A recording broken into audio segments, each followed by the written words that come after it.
everyone, myself Pragati Pandey, your maths teacher, and I'm here with a new chapter in this video, that is operation of rational number.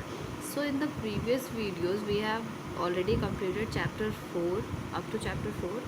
First one was integers, then after we have completed fraction, after that we have completed rational number, playing with numbers.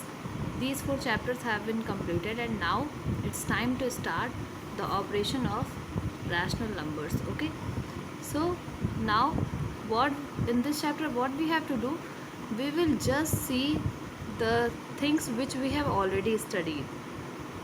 You know what, we have already seen the chapter 4, that is rational number. In that we have gone through several questions. From with the help of exercise 4.1 we have learned how to represent a rational number on number line. So basically what is rational number, we will first revise that. So any number which can be represented in the form of p by q. Okay, p by q, that means in the fraction form. Okay, so the rational number are those number which can be represented in the form of p by q where q is not equals to 0. मतलब जब rational number क्या होता है, जब हम किसी भी number को p बाई q के फॉर्म में, मतलब फ्रैक्शन के फॉर्म में हम कन्वर्ट कर सके, जिसमें जो p है वो न्यूमरेटर हो और जो q है वो डिनोमिनेटर हो और q ज़ीरो नहीं होना चाहिए.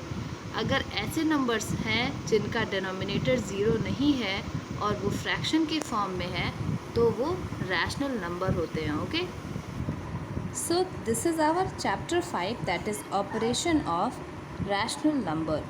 So rational number, you know that what is rational number. If any number is written in the form of p by q, that is rational number where q should not be 0.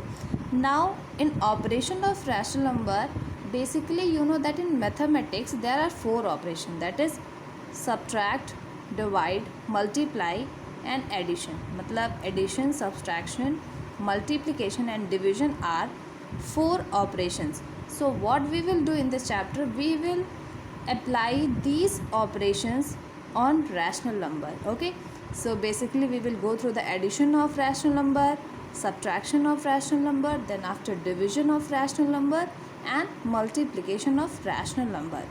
So here you can see that rational number, basically we can easily say that the number which can be written in the form of fraction is rational number. So you have gone through the chapter fraction and we have learned how to add a rational number, how to subtract them, how to simplify them and how to divide them. So without wasting time, we will move ahead to our exercise and let's see how the questions are. Okay, you can see here it is the question number 1, add the following rational number. Here is the question, add the following rational number. First part of this question is 16 by 7 and 15 by 4. So first of all we have to observe that these numbers, these rational numbers should be added. Okay, because question is saying that we have to add them. So अब हम यहाँ पे देखेंगे कि denominator क्या same है या different है. ओके, कभी भी अगर कोई भी नंबर फ्रैक्शन की फॉर्म में दिया हुआ है और उसको हमको ऐड करना है, अगर क्वेश्चन में ये कह रहा है कि आपको उसको ऐड करना है, तो फर्स्ट थिंग फ्रैक्शन के साथ फर्स्ट थिंग हम क्या करते हैं, सबसे पहले हम देखते हैं कि इसका जो डिनोमिनेटर है वो डिफरेंट है या सेम है. ओके, अगर सेम है तो हम क्या करेंगे और डिफरेंट है तो हम क्या करेंगे. Now we will see this question number 1, 16 by 7, 15 by 4 and here you can see that 120 by 111 and 220 by 111. Here you can see that these are same bases and here these are different bases. With the help of these two questions we will learn that how to add a rational number having same and different denominators. Okay, so here is your question number first, that was 16 by 7 and 15 by 4. here you can see that the denominator are different. So what we will do, we will take the LCM of denominator. Okay, so LCM of denominator, what you will do, you will just take the LCM. With the help of 2, it will get 2 times, and here 7 itself. Then after 2, it will be 1 and 7 itself. And now with the help of 7, it will be 1 and 1. So we have got the LCM, that is 2 into 2 into 7. Okay, 2 2s are 4, 4 7s are 28. Now what happened? We have got the LCM, that is 28. Okay, so this will be the denominator. The LCM will be the denominator. Okay, now what we have to do, we have to divide this 28 by 7. Okay, in 4 times, 7 4s are 28. It will get 4 times. Now 4 should be multiplied to this 16. If you multiply this 4 to 16, you will get 16 4s are 68. Okay, क्या होता है कि हम जब भी हमें addition करना है और वो भी रैशनल नंबर है या फ्रैक्शंस हैं, उनको हमें ऐड करना है और उनका डिनोमिनेटर डिफरेंट है, तो हम जो डिनोमिनेटर होता है उसका हम एलसीएम लेते हैं. ओके, एलसीएम लेने के बाद जो वैल्यू हमें मिलती है वो हमारी कॉमन डिनोमिनेटर बन जाती है, जैसा कि हमने यहाँ पे किया. ओके, फिर उसके बाद क्या हो रहा है, हम देखते हैं ये जो डिनोमिनेटर हमें मिला है कॉमन डिनोमिनेटर, वो फर्स्ट डिनोमिनेटर से कितने बार डिवाइड हो रहा है. हम देख सकते हैं 7 4s are 28, 4 टाइम्स में ये डिवाइड हो रहा है. हमें मिला 4 को हमने 16 में मल्टीप्लाई किया, हमारे पास 68 आ गया. साइन यहाँ पे कोई नहीं दी गई थी, तो हम एडिशन को ही इंक्लूड करेंगे. अगर कोई साइन दिया होगा तो क्या किया जाएगा, ये हम अभी देखेंगे. Okay, then after if negative is there, so we will see further what happened. Now अब हम देखेंगे ये 4 जो है सेकेंड फ्रैक्शन का जो डिनोमिनेटर है वो इसको कितने बार में कट कर रहा है. 7 times, 4 7s are 28, so we have got 7 and 15 7s are 105. So what we will get 105. अब एडिशन हमें करना था, डिनोमिनेटर हमारा कॉमन है 28 है, और हम इसको ऐड करेंगे. 8 + 5 13, 1 7 and 1. So what we will get 173 by 28. This will be our answer. If you want to convert this into mixed fraction, you can carry on. Okay, so this will be our final result. So let's see how to convert any fraction in mixed fraction. अगर कह रहा है question में, अगर आपका answer 173 by 28 आया हुआ है और इसको हमको मिक्स्ड फ्रैक्शन में करना है, तो हम क्या करेंगे, डिनोमिनेटर से हम न्यूमरेटर को डिवाइड कर देंगे. ओके, डिनोमिनेटर से हम न्यूमरेटर को डिवाइड कर देंगे. सो हम क्या करेंगे, मिक्स फ्रैक्शन में 28 से हम न्यूमरेटर को डिवाइड करेंगे, हमें 6 बार में 168 आएगा और हमारे पास 5 रिमाइंडर हो जाएगा.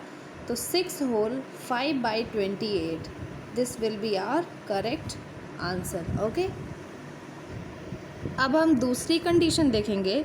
120 बाई 111 एंड 220 बाई 111. अब हम देखेंगे यहाँ पे जो डिनोमिनेटर है वो दोनों ही केस में सेम है. अगर ऐसा कहीं हो रहा है तो हम जो सेम डिनोमिनेटर है उसको लिख लेते हैं और डिनोमिनेटर 1 टाइम में ही इसको काटेगा, या हम डायरेक्टली भी कर सकते हैं. तो 1 टाइम में काटे कोई मतलब है नहीं. 1 into 120, that will be 120 itself plus 220, and our answer will be 340 by. So in this way you can do. So we have seen the addition of rational number having same denominator and different denominator. Okay, now moving to exercise, you can see here that question number 1 we have seen and after that question number 5th we have seen. Moving to question number 2nd, you can see that 4 and minus 16 by 5. Here you can see that 4 is alone. If there is no denominator, we will consider 1 as denominator. जब कहीं भी denominator ना हो तो हम 1 को denominator मानते हैं, ओके। और दूसरी कंडीशन में -16/5 दिया गया है। हमको करना है यहाँ पर एडिशन, और हमारे पास जो सेकेंड नंबर है, जो सेकेंड रैशनल नंबर है, वो नेगेटिव है। तो हम क्या करेंगे? Let's see this question. So this is our question, okay. 4 and -16/5. So there is no denominator. We will consider 1 as denominator, okay. Now what we will do, same procedure हम follow करेंगे. हम denominator का LCM लेंगे. तो आप 1 और 5 का जब एलसीएम लेंगे तो आपको 5 ही एलसीएम मिलेगा, okay. So the common denominator will be 5. Then after what we will do, 1 will divide 5 times. एक जो है 5 को डिवाइड करेगा 5 बार में, और 5 को हम 4 से गुणा करेंगे, मल्टीप्लाई करेंगे, तो हमारे पास 20 आएगा. Plus in bracket, because here it is -16, so what we will do, 5 1s are 5, there will be 1, and 1 multiply 16, there will be -16, okay.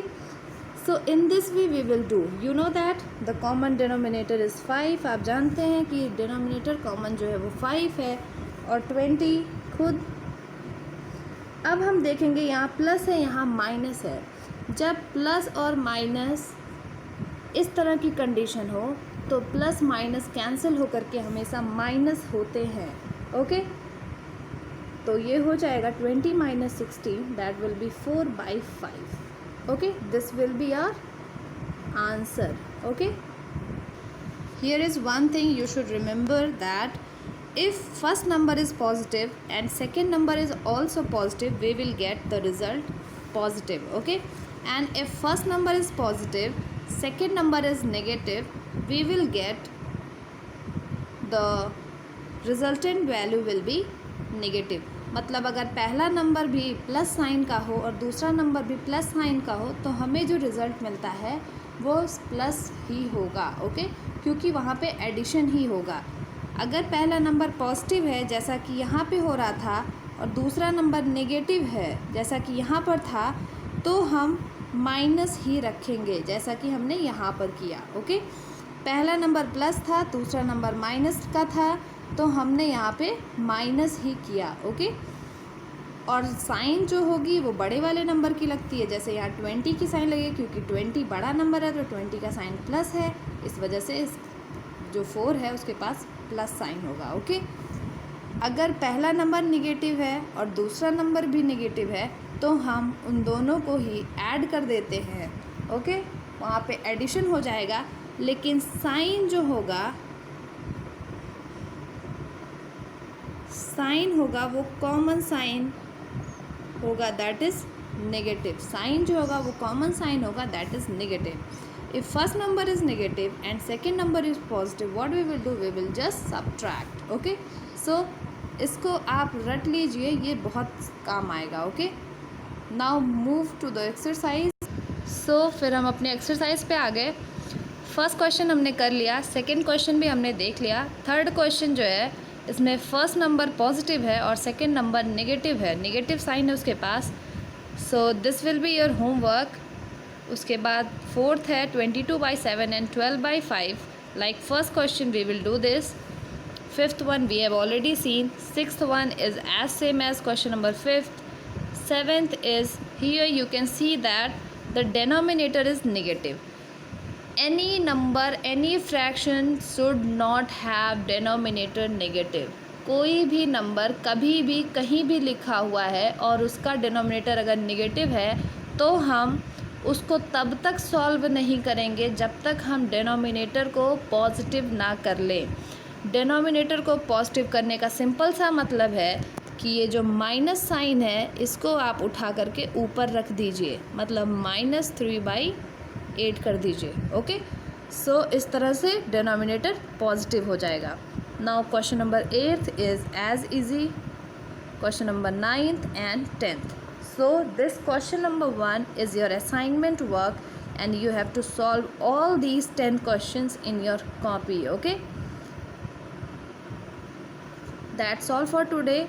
Thank you, students. Stay safe, stay healthy.